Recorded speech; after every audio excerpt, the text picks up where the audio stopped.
Hello, everyone, and welcome to this PT Lab session with me, Anthony Littman, and I'd like to welcome you to the session. Today we have a session about filters, auto-filters, and generally organizing your items in PractiTest. But first, I'd like to start with just a little bit of housekeeping, and this is produced by teams to help you navigate a little bit about PractiTest and what we are. So PractiTest is pushing the boundaries of what test management can achieve.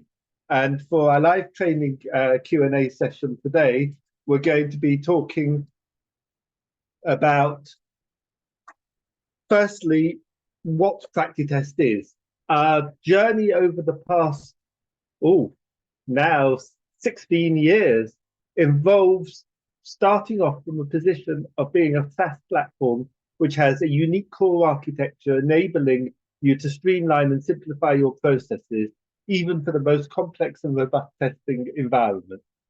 Over the time that we've been developing the software, we've looked into doing seamless control so that you can have a unified orchestration of all of your testing practices, tools, teams, and tasks onto a single platform, superior QA intelligence, to mean that you have unmatched multi-dimensional reporting and insights, empowering businesses day to day to make management decisions and informed marketing and informed decision making in general.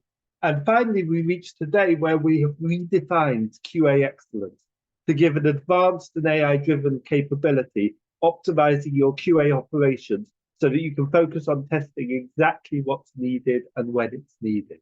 So that's very much where we've come to at present. We're an established leader in the QA test management arena. We deliver quality software faster, or rather we help you to deliver quality software faster. We have a user-friendly platform. And of course, with any piece of software, especially SaaS software, we need to respect your privacy and security needs. And we do that through being certified with ISO 27001. And we also have SOC 2 reporting. And of course, we are also GDPR and similar compliance as well. We have many companies across a huge number of verticals. So we're in the software and technology, healthcare, finance and insurance. We're in retail and travel, education and government, and more as well, car manufacturer. We're with household names all over the world, in at least 40 countries, with offices providing our software excellence to their teams to help them with their QA and project testing as well. We have customers who give us continuously good reviews and love our software and the level of support that we give to them as well. When you're joining PractiTest, you're not just buying a piece of software and then forget about us and just go and work it out. We have customer success teams and support teams who will help you use the software right through the life cycle of your testing processes and giving you ideas and suggestions. And beyond that, also, we have a part of the testing community as well. And PractiTest goes beyond the software. We have webinars, we have chats going on, and podcasts with industry leaders. And so we are very much part of the testing community in addition. At the moment, we're running a promotion as well, so that if you share your thoughts on PractiTest with your PractiTest users, so that the first 20 users who publish a review from now on G2 Crowd will receive a $25 gift card. Check your inbox for details after today's session for signing up for that and writing reviews of PractiTest as well. Next up, we have another live training session on the 13th of March. And let's move on now to talk about what we've come here for, the filters and custom fields discussion of how to use PractiTest, how to organize your testing, and to make sure that everything is the way you want it to be. So here we come into PractiTest. We can see a typical page in PractiTest. This happens to be in the requirements module. It's also, you'll notice, a project which is integrated with Jira. And so we've got a load of requirements which have come in from Jira over here. We've also got some internal requirements as well, which have been created in PractiTest. All the modules of PractiTest look very similar. We've got the grid with the items here. We've got our test library as another module across here with, again, similar. These are our test cases. You can see a column which I've selected for linked requirements. You can customize exactly what you see in the grid. I have a field called feature, which tells me, marking each test case, what feature it belongs to in the system. And then we have our test sets and runs, our execution module, which shows all the execution. And what we want to focus on today is mainly this area on the left side of the page. And how do I get a manageable number of tests? You can see that I've got visible here 95 test sets. If I go to my test library, I've got 49 tests. These are very small projects, but in many projects, you may have thousands of tests appearing in this list. And the question is, how do I organize it in such a way that it's manageable and I can get quickly the information I want without having to wade through piles and piles of fluff? And there are many ways that we can tag these tests and organize them to see them. And legacy system would use something like folders. So you take your tests, you drag them into a group of folders, and then you have separate folders for them. The problem with that is that if you want to have something in more than one folder, then you have to duplicate the test case.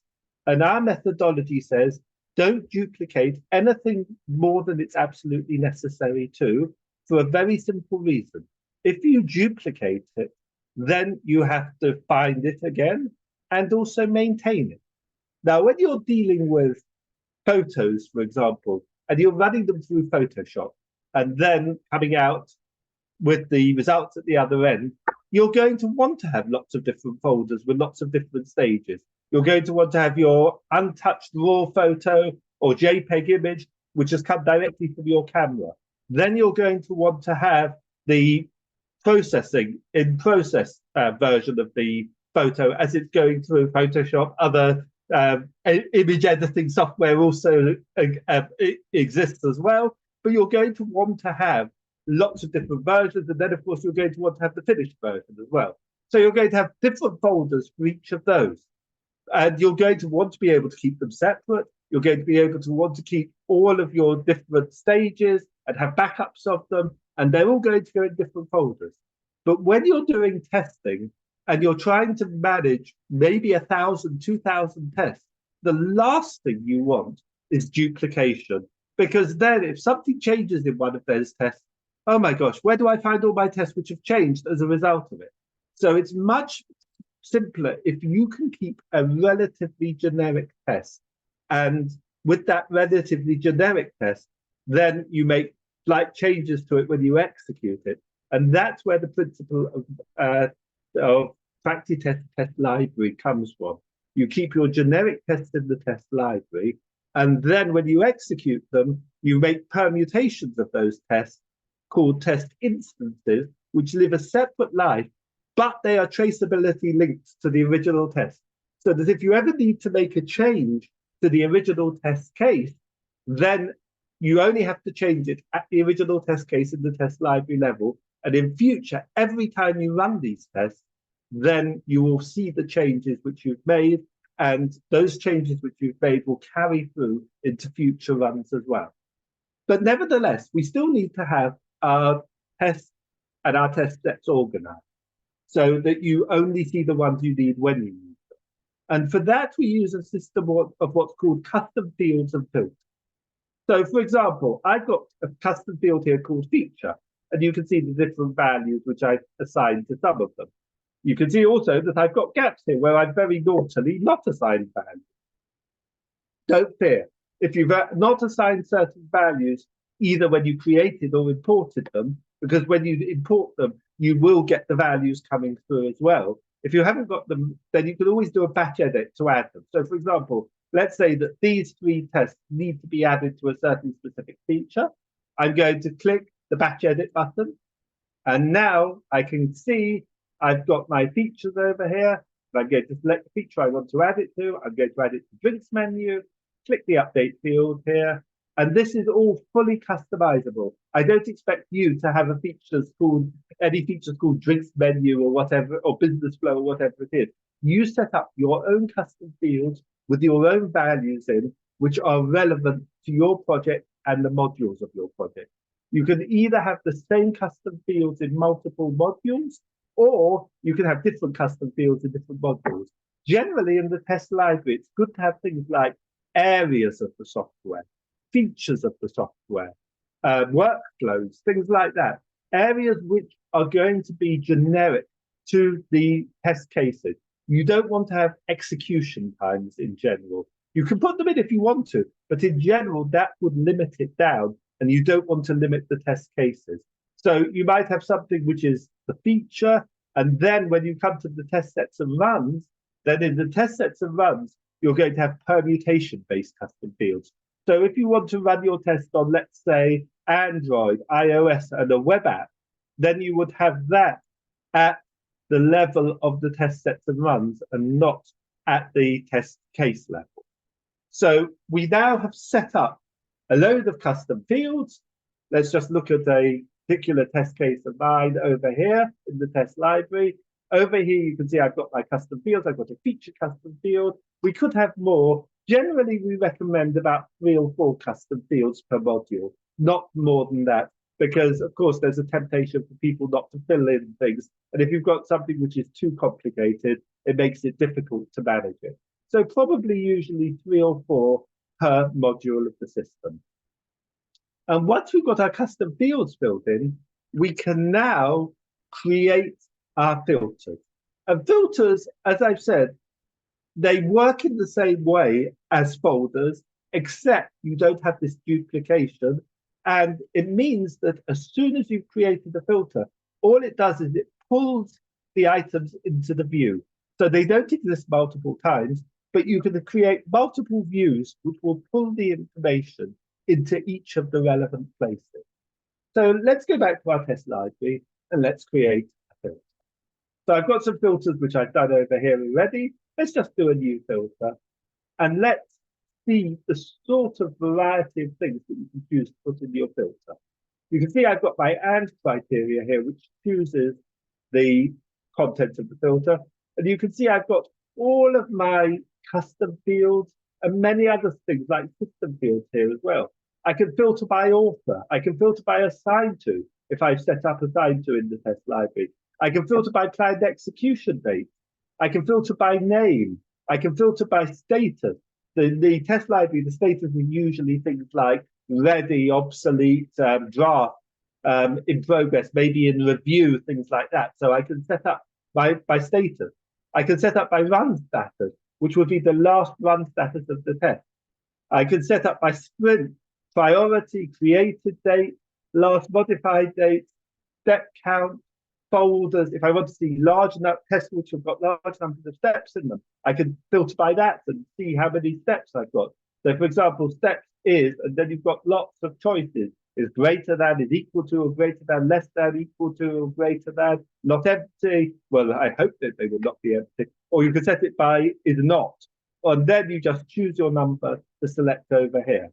And then I've got my linked issues. If I want to see if I've got tests which have or do not have linked issues, I can choose that. If they're linked requirements, I want to make sure that all of my test cases are linked to a requirement, which is a user story or a specification, then I can choose to see whether they're empty or not empty as well. So I've got a huge choice over here, and one of them is my feature. And I can set up to choose my feature is homepage, business flow, etc. I can do multiple ands, I can do ors, combinations of ors and ands over here as well.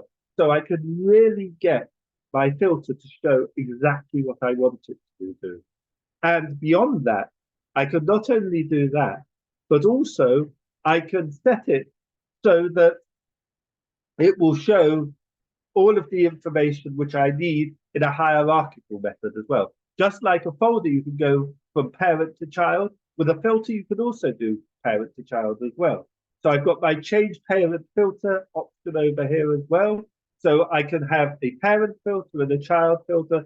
So let's just say feature is business flow. Let's get rid of that line. And we're going to call it business flow. There we go.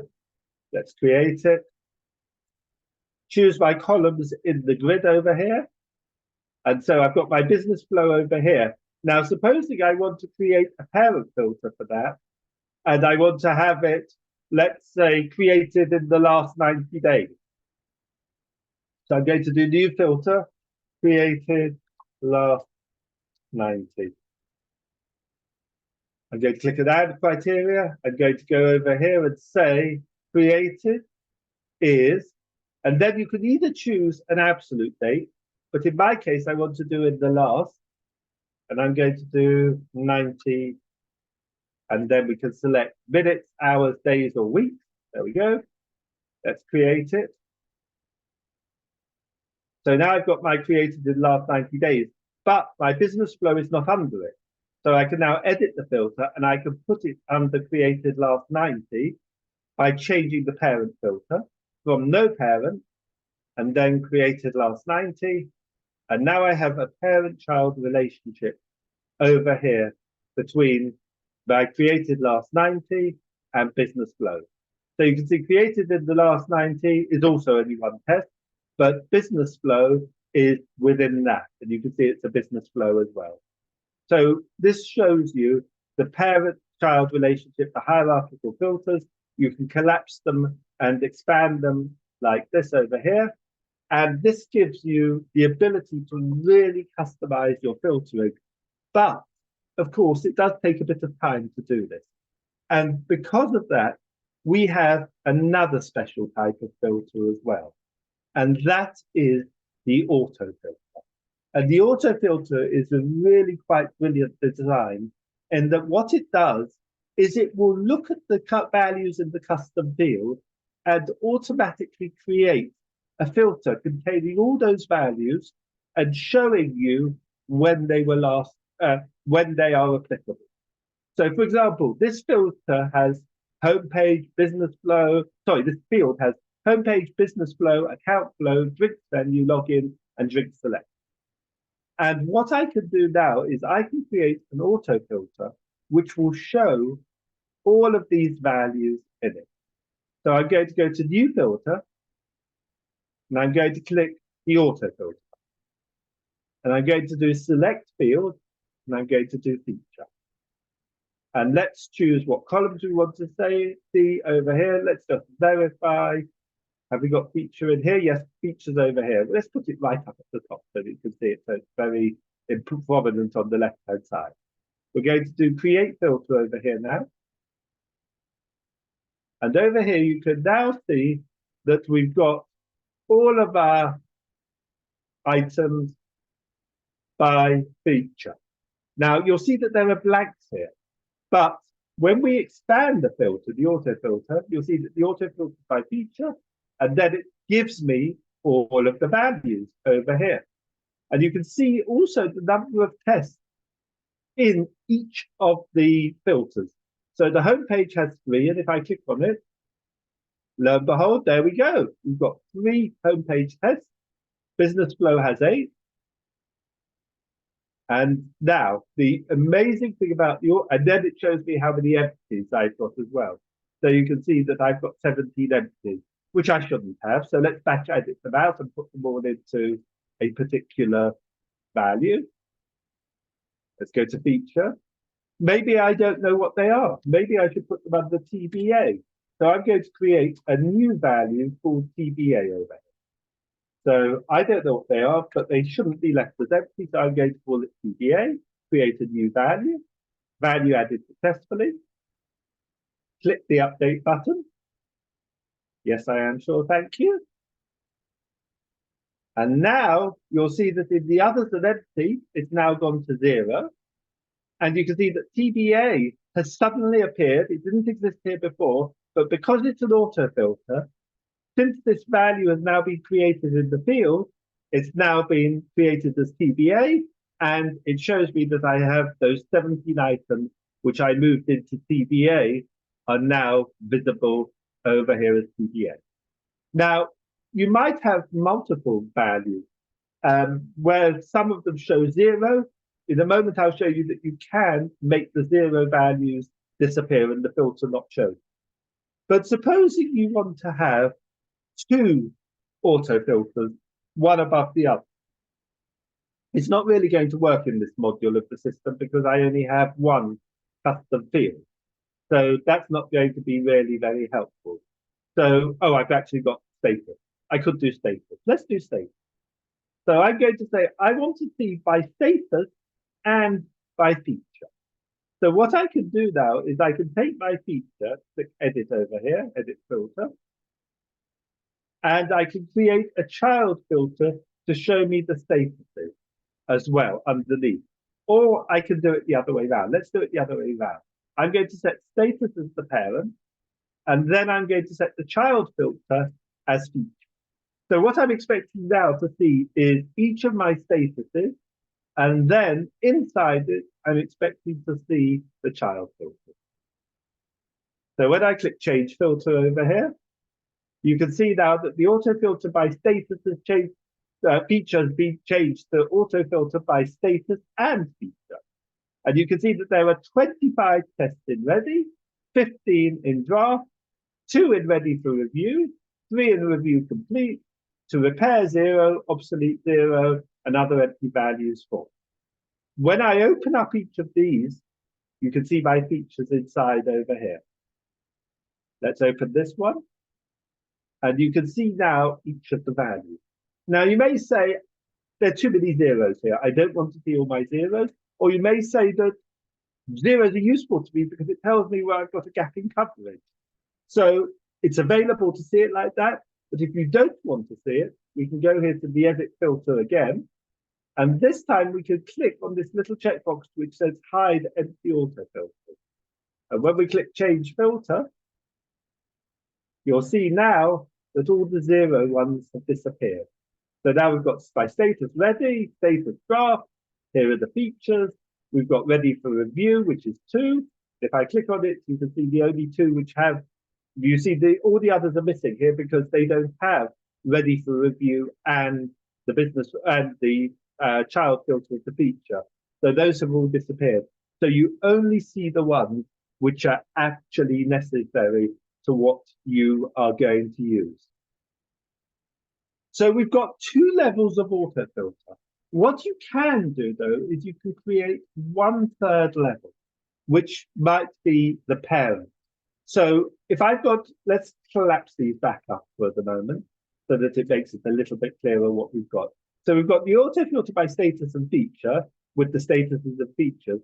But let's say that now I want to have 1/3 the level. And let's say I want to have in here the highest level of all, which is going to be assigned to me. So if I click over here and click edit filter, then I can go to parent filter again. We still have this change parent filter option. So I can change the parent filter and I can select any of my filters over here. I'm not going to create my last 90, created last 90 because I've only got one in there. I know that. So let's take assign to myself. So I'm going to say assign to me, and I'm going to do change filter, and let's see what comes out as a result. So now the parent is assigned to myself, and if I open up the auto filter here, you can see that we're now down to 3, 8, and 2. And if we open them, you see the ones that are relevant to those 3, 8, and 2 over here. So you see that the contents of the filter has drastically changed, and also the values within it as well have changed as well, based on that parent filter, which I've now got at the 3rd level. So I've got 3 levels of filter over here. I've got assigned to myself, I've got the parent auto, the higher level auto filter of status, and then the lower level auto filter of feature over here as well. Okay, so let's see, do we have any questions at the moment? Anyone want to ask any questions?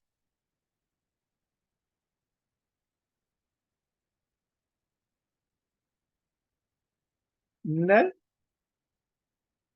Okay, so I want to just bring in a couple of extra items with regard to the filters and auto filters, ones which may not be obvious. One is that if you're using Jira, then when you bring in your requirements or you create your issues, you can have items from Jira over here, which will you have Jira fields in them. So let's just open this one and have a look at it a moment. Here's DPP 552, which has been synced in from Jira. And you can see over here, I've got a Jira field which has been synced in. And you can sync in all of your Jira fields if you want to. But one of the fields which can be really useful to sync in is the epic link. So if you're using epics in Jira, and then you want to see what epic link value you have in Jira, you can sync that into PractiTest. And while seeing the epic link in PractiTest isn't groundbreaking, what you could do with it is, unfortunately, in my own project, I don't have epic link. But let me just tell you what happens if you do have epic link here. So you'll have the epic link over here, and you'll have the values of your epics appearing in your requirement. Then what you could do, because it's a synced field from Jira, is you can create an auto filter for that. So what you can do is you can create an auto filter, go to new filter, select auto filter over here, and then you can select epic link over here. And when you do that, every epic which has been synced, every epic link value which has been synced from Jira will be picked up. And then it will say over here, auto filter by epic link, and you will see your list of all of your epics down here, the values, the numbers of all of your epics. And you can click on each epic, and you will see which user story and the groups of user stories which are related to that particular epic. So this can be really useful for being able to organize your epics and your user stories within PractiTest. And literally, it's a matter of a couple of seconds. You're not trying to filter them or organize them, put them into folders, put them into filters, manual filters. It's just one button, auto filter by epic link, and then it just pulls in and dynamically updates the epic values depending on what's been synced into PractiTest. So that can be really useful for being able to organize according to your Jira hierarchy of the parent-child relationship. So I want to cover one more area. We could have a short session tonight. I just want to cover one more area briefly, and that is a new feature which is just coming out. There will be more webinar sessions, lab sessions to discuss it properly once it's fully available. At the moment, it's only in the beta, and we're doing a limited beta for just a few customers with it. But just to show you what it is and give you a little heads up on it, little view of it, just to whet your appetites. That is, you may have noticed over here that a new module has appeared up here called the milestones module. And the milestones module is there to be able to set stages of your testing project. So at the moment, when you're testing, you've got cycles, you'll put them into your test sets, and you'll set your test sets to be either cycles or sprints, or maybe new features that or implementations that you're doing. But it's not high enough level to create a full project for. You want it just to be a test set. Now with milestones, what you'll be able to do is you'll be able to get a much more holistic view of the way that particular stage of your testing is going. And if I click on the milestones button over here, you'll see that we don't have any milestones yet. So I'm going to click new milestone over here, and I'm going to give it a name. So I'm going to call it testing stage 1. And I can write a description of it if I want to, not necessary. And then I've got some fields over here. I've got a status field, which is active, completed, upcoming. All of these fields, as always, are customizable and you can change the values in them. The type value over here is epic sprint or version. Again, this didn't come the way it's showing now. It didn't have epic on it. I just put epic in. Let's say it's a sprint. And then over here, we can choose the start date and end date. So I'm going to choose a start date over here. Let's say today, and an end date of, let's say, the 25th. Apply. We can add any custom fields that we want to have here as well, but I don't need them at the moment. And then I click the create. And when I create it, it now gives me my tabs. So I've got a general tab here, which shows all of the information that I've just inserted. There will be in future dashboards, but they aren't ready yet. That will be coming soon, that you'll be able to see dashboards by milestone. So you'll be able to see information about the milestone shown graphically.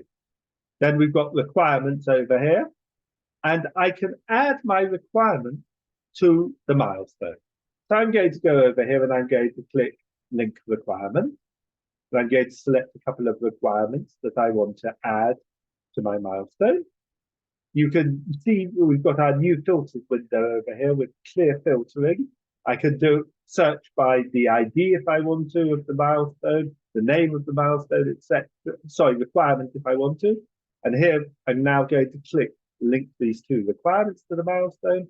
They have now been added to the milestone.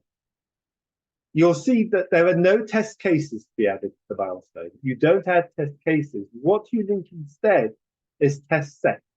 And this fulfills and completes a gap that used to be in PractiTest, because we used to link test cases to requirements, and you still can. But via the milestone module, you can link the test sets directly to the requirements, which means that you can have separate test sets of the same test cases for different milestones, and they will show up correctly in the milestone as being updated or not. And the requirements will be updated based on their connections to the milestones now. So I'm going to select a couple of test sets. And I'm going to say link these, yes, link those two test sets. And you can now see that they're showing one's failed and one's not completed. If you have any issues that you want to link directly to the milestone, you can do it. Attachments can be put onto the milestone. So if you have a general spec that you want to show for your milestone, you can attach it here. And comments also can exist for milestones as well. And finally, we've got our history over here. So that is the status for the whole milestone. And now I'm going to click the back button a moment. And when I click the back button, you'll see that the milestone has now appeared over here on the milestones page. And it shows by coverage status, and it shows by execution status, it shows the date when it's starting and ending, status active, and last modified date as well. So we have our information about the milestones. There, as I said, there will be dashboards which are available inside the milestone as well to show you a more complete picture of what's going on and how the testing is proceeding. That's going to be coming soon. But at the moment, the milestone, the main feature is to allow you to manage something smaller than your project, but bigger than just the test set. And so you can have group test sets linked to their requirements, linked to their issues, and see the full testing picture of what's going on with them. And as I said, this is in beta at the moment, beta testing at the moment, should be available very soon to everyone who uses Practice. Any further questions or any questions at all?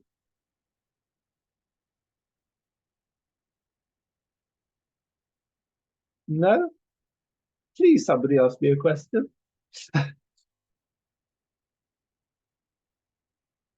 No? Okay. So I just want to thank everyone who joined this session for participating, or hopefully just silently listening in. We have recorded the session, so it should be available to you in the next few days, the recording of the session. We're also going to send you out an email about that $25 for the first 20 people to sign up to a G2 review. So please, if you use PractiTest, fill in a G2 review. If you don't use PractiTest, please take out a free trial of PractiTest. And once you've taken out a free trial, then you can do a G2 review and say how much you liked us. So please feel free to contact us.